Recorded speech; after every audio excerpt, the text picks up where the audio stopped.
예수님이 어머니와 함께 가나에서 열린 결혼식에 참석했습니다.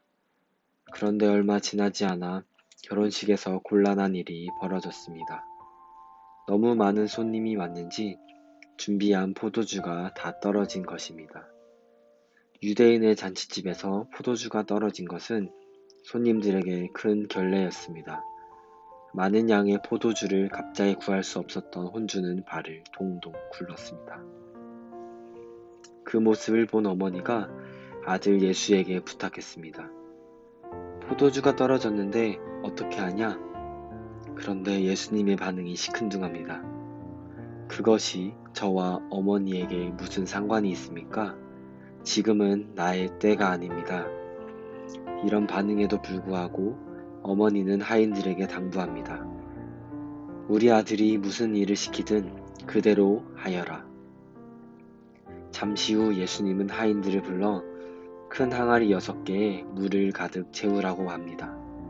다 채우자 항아리에 물을 떠서 잔치의 책임을 맡은 연회장에게 가져다 주라고 이야기합니다.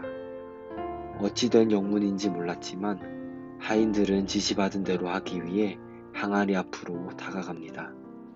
어떻게 되었습니까? 뚜껑을 열어보니 그 안에는 포도주가 들어 있었습니다. 물이 포도주로 변한 것입니다. 기적이었습니다. 하지만 예수님의 말씀처럼 이 기적은 하나님의 구원 사역과 그리 연관 있어 보이지 않습니다. 그런데 예수님은 왜 이 기적을 일으키신 것일까요? 어머니의 부탁이어서 그랬을까요? 중요한 힌트가 연회장의 말에 있습니다. 그대는 지금까지 좋은 포도주를 두었도다. 예수님이 손을 대시니 한 번도 맛보지 못했던 훌륭한 포도주가 만들어졌습니다. 포도주를 마신 사람들은 이전보다 더 큰 즐거움을 느꼈습니다. 예수님이 그 자리에 계시자, 그곳에서 일하시자 세상이 주지 못하는 기쁨이 임했습니다. 우리는 늘 행복하기 원합니다. 그래서 일에도 몰두해보고 더 큰 즐거움을 찾아 다양한 시도들을 합니다.